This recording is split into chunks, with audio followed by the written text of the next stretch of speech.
Hello বন্ধুরা, আশা করি তোমরা সবাই ভালো আছো। আমি অঙ্কিতা, আমি ভালো আছি।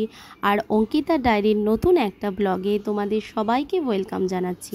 তো আশা করছি তোমরা সবাই সুস্থ আছো আর ভালো করেই তোমাদের দিনগুলো সব কেটে যাচ্ছে। আমারও কেটে যাচ্ছে। আজকে আমার বড়মশাই ছোট ছোট মৌরলা মাছ নিয়ে এসেছে বাজার থেকে, আমার ছেলে খেতে চেয়েছে। তো ওই জন্য ও নিয়ে এসছে অনেকটা পরিমাণেই। আর ওগুলো ভালো করে ধুয়ে, জানো তো ছোটো মাছে কেমন ময়লা বেরোয়, ভালো করে অনেকবার করে ফ্রেশ জলে ধুয়ে নিয়ে তারপরে নুন হলুদ মাখিয়ে সেগুলোকে গরম তেলের মধ্যে একদম মুচমুচো করে ভেজে নিলাম। এতটা মুচমুচে হয়েছিল পুরো মনে হচ্ছিল দেখে চানাচুর। হনুমান, একটা বীর হনুমান। শ্বশুরবাড়ি আর বাপের বাড়ির মধ্যে প্রধান পার্থক্য কি বলো তো? বাপের বাড়িতে যেখানে হাত পা গুটিয়ে বসে থাকা যায়, বা এই কাজটা পরে করব, একটু শুয়ে নিই, একটু বসে নিই, একটু হেলে দুলে ধীরে সুস্থে যে কাজটা করা যায়, সেটা কিন্তু শ্বশুরবাড়িতে হয় না। মনে হয় যেন এই কাজটা তো আমাকেই করতে হবে, তাহলে এখনই করি। আর ফেলে রাখলে তো অন্য কেউ এসে কাজটা করে দেবে না। যাদের হাজব্যান্ড ভীষণ গোছানো, তাহলে তারা তো ভীষণ লাকি বলতে হবে। বাট আমার হাজব্যান্ডও কাজ করে, কিন্তু অতটা করে না, বা অতটাও দেখে শুনে বুঝে করতে পারে না। সেই জন্য আমি চেষ্টা করছি আমার ছেলেকে টুকটাক করে এখন থেকে কাজ শেখানোর, যেন একটু বড় হওয়ার পরে সে যেন নিজেরটা বুঝে দেখে কাজ করতে পারে। আগোছালো থাকলে যেন তার চোখে পড়ে, হ্যাঁ এই জায়গাটা আগোছালো রয়েছে। তো ওই জন্যে একটু বিছানাটা ঠিক করা, একটু বালিশগুলো গুছিয়ে রাখা, আরও অন্যান্য ঘরের কাজ যেগুলো মানে মেয়েরাই করে থাকে, সেগুলো ছেলেদের করতে তো কোনো আপত্তি আছে বলে আমার মনে হয় না। তো নিজেরটুকু নিজে করে নেওয়া, নিজের খেলনার জিনিস, নিজের বই খাতার জিনিস, এগুলো ছড়ালে যেন নিজেই তুলে রাখবো, এই বোধটা যেন ওর মধ্যে হয় এখন থেকে, ছোট থেকে। আমি চেষ্টা করছি সেইভাবে ওকে তৈরি করার, যেন পরবর্তীকালে কোনো মেয়ের কখনো কষ্ট না হয় ওর লাইফে এসে। তারপরে ঘরের কাজকর্ম কিছুটা সেরে নিয়ে আমি আমার ব্রেকফাস্টটা নিয়ে বসলাম। আমি তো আগেই বলেছি খিদে না পাওয়া পর্যন্ত আমি খাই না। তো এখানে রুটি আর আলুর দম আজকে হয়েছিল, আর ছেলেকেও একটুখানি লেখার কাজ দিয়েছিলাম, তার মাঝেও করছিল। ও করতে করতে বললো আমি যাই দাদু পাম্মিকে দেখিয়ে আসি আমার লেখাটা। আমি বললাম যাও, ততক্ষণে আমি তাহলে খেয়ে নিই। ব্যাকে যাও বলেছে। কি করব? তুমি ওই পাশের গুলো করো। টেলিফোন নাম্বারগুলো দাও, আমি তো করব। মা এই তো তোমার পাশেই সবুজ পেন। কালকে তোমার পাশে সবুজ পেন আছে মা। মা তোমার পাশে সবুজ পেন। মানে ভাজা বুঝি ও দাও দিলে। দাঁড়া, খাচ্ছি তো, দাম হাতে দাঁড়া। ঠিক আছে, একটু এগুলো করো, নাও এগুলো করো, আমি দিচ্ছি, নইলে আমি ওদিকে ফার্স্ট সেকেন্ড দিতে পারছি না। করো, স্মল আর বিগার যেটা পারবে সেটা করো। দেবো কত করে বাবা কাঁকরোল? যা কাটলোই না, আর ভরবে না, আর ভরা যাবে না, এবারে ফাটা। এর মধ্যে জল ভরবো না। আর তো গিট পড়ে গেছে, আর কি করে জল ভরবে? কোথায় গেল? দে আমাকে, দে একটা, আমি ছড়ি।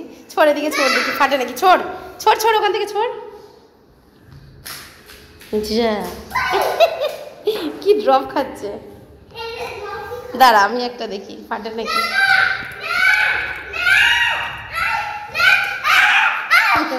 আচ্ছা আচ্ছা, নেই ফাটায়নি। আজকে বাইরে খুব সুন্দর হাওয়া দিচ্ছে। এখন দুপুরবেলা, তো স্নান সেরে এসেছি, স্নান করে তারপর আমি এখন পুজো দিতে যাব। আর আজকে শরীরটা অনেক ভালো রয়েছে, পা ব্যথাটাও অনেকটা কম রয়েছে, তো শরীরটা অনেক ভালো লাগছে। আর ছেলেকে চান করালাম, অনেক যুদ্ধ করে চান করার সময়।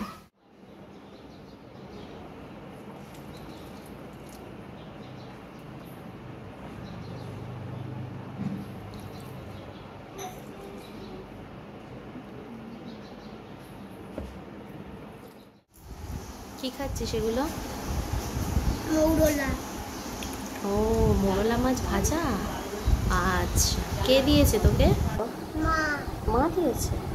ভালো লাগে খেতে? ভালো লাগে? খাও। ওর ভাত খাওয়া হয়ে গেছে আর দুটো পেরিয়ে গেছে, তখন বললো যে লাস্টে মাছ ভাজাগুলো খাবো, শুধু রেখে দাও। এখন বিকেলবেলা, তো ছেলের জন্য এখানে আমি কিছু ফল কেটে নিচ্ছি। ও অনেক দিন থেকে বায়না করছে আমি ফ্রুট স্যালাড খাবো, ফোনে দেখেছে কোনো কারণে। তো ওই জন্য যা যা ফল ঘরে ছিল, এখানে কলা, আপেল, শসা সবই ছোট ছোট করে টুকরো করে কেটে দিয়েছি, তার উপর একটু বিট লবণ ছড়িয়ে দিয়েছি, আর একটা কাঁটা চামচ দিয়ে দিয়েছি। ব্যাস, ওই কাঁটা চামচ দিয়ে খেয়ে নেবে, কিন্তু প্রথমেই হাত দিয়ে তুললো। এখন পড়ে পড়ে ঘুমাচ্ছে। ওর এখন ঘুমানোর টাইম হয়েছে, ওই 5:30টার একটু আগে ঘুমিয়েছে। তো আমি শুয়েছি ওকে নিয়ে 3টের পর, 3টে থেকে 3টে 5-10-এর মধ্যে শুয়েছি, তাহলে 2 ঘন্টা ও আমাকে শুতে দিল না। আর ঘুম আসে বলো, তোমরা বলো, আর ঘুম আসে? তো এখন ইনি ঘুমাচ্ছে, 6:30টার মধ্যে ডাকবো, আমিও সন্ধ্যা দেবো। 6:30টার সময় ও যে সিরিয়ালটা দেখে, সেই সিরিয়ালটা দেখবে। ওই শীতলা বলে একটা ঠাকুরের সিরিয়াল হয়, ওটা দেখবে। ও ঠাকুমা দাদুও দেখে, আমি দেখি না। আমি এখন যেহেতু সারাটা দুপুর শুইনি, এই কপালের মাঝখান বরাবর প্রচণ্ড যন্ত্রণা করছে, একদম এরকম টিস টিস টিস টিস করছে। তো এই নিয়েই এখন চলতে হবে সারাটা, মানে যতক্ষণ জেগে থাকবো এখন এই চলবে আমার।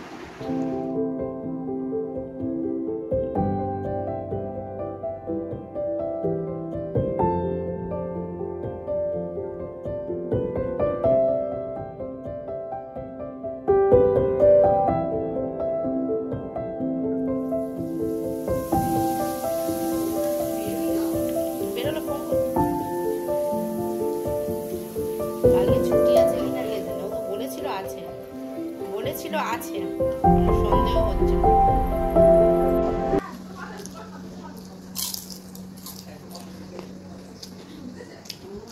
পাপড় সব ভাজা হয়ে গেছে।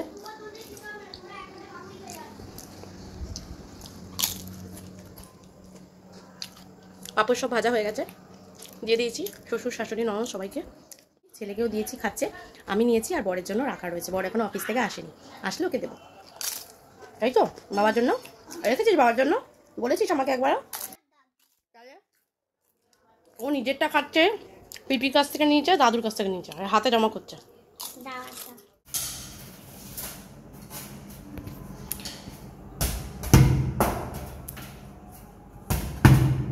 আহা কি সুন্দর খেলা হচ্ছে, দারুণ। রাত 9:30 বাজে এখন নাকি? ওরে বাবা। আজকে সারাদিনের ব্লগটা এখানেই শেষ করছি। তো এরপরে রাতের ডিনার হবে, আর তারপর একদম ঘুম। তো দেখা হচ্ছে নেক্সট ব্লগে। সবাই ভালো থেকো, সুস্থ থেকো, টাটা।